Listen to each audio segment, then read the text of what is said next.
Welcome to Teaching Truth.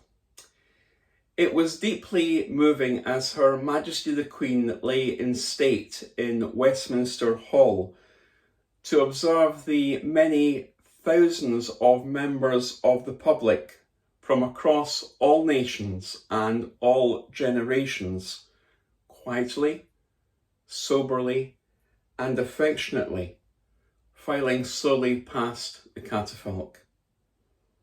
Many paused to bow as a mark of respect to a woman who faithfully devoted her life and right to the very end to the service of her people.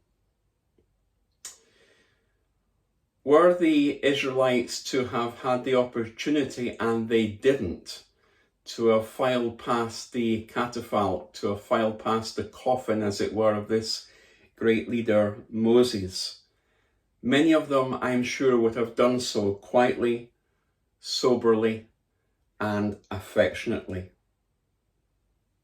respecting the great leader who had now exited the stage of history and who had faithfully devoted his life and right to the very end of the service, not just of God, but to serving the Israelite nation.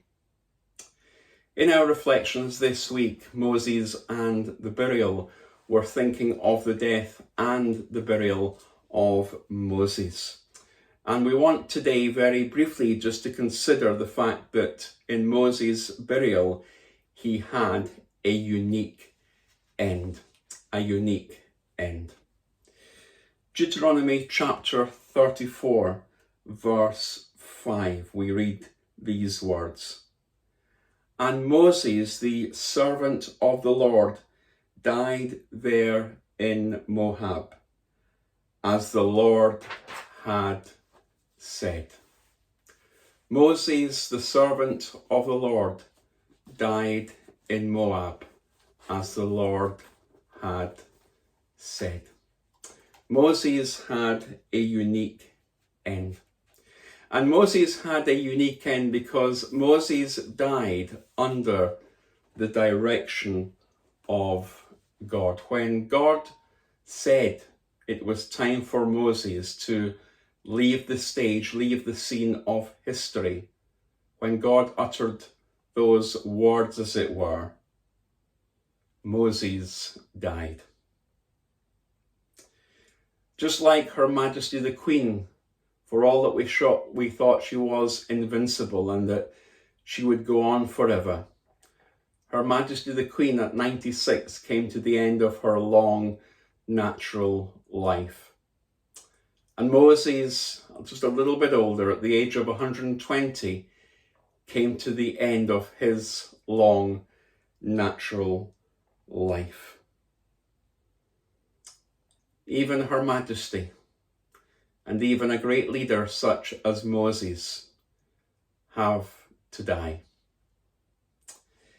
And therein is a reminder that one day we too will die, whoever we are, whatever our status or function in life. There will come a day, and a day has been appointed for us to meet our Lord. The question that we have to answer is, are we ready to do so?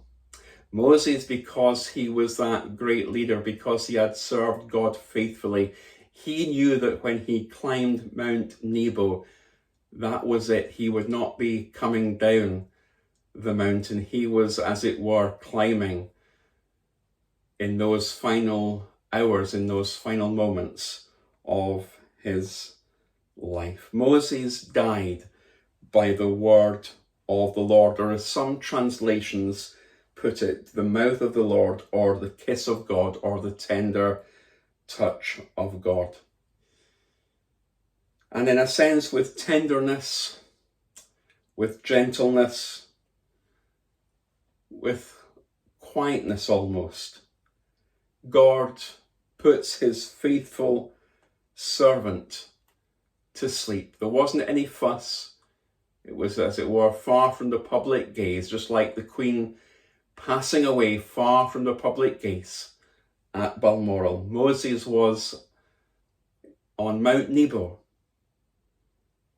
and with tenderness, with gentleness, and in a quiet place far from the public gaze, God put his faithful servant to sleep. Moses was still physically active. He had his faculties, as it were, and in a sense he died in the full vigour of life. Yet God knew that Joshua was now coming onto the stage of history, and Joshua was ready to lead the people. The work of Moses was over. And so Moses steps off the stage of history. Moses has come to a unique end as God, in that quiet place that is Mount Nebo, with tenderness and gentleness, puts his faithful servant to sleep.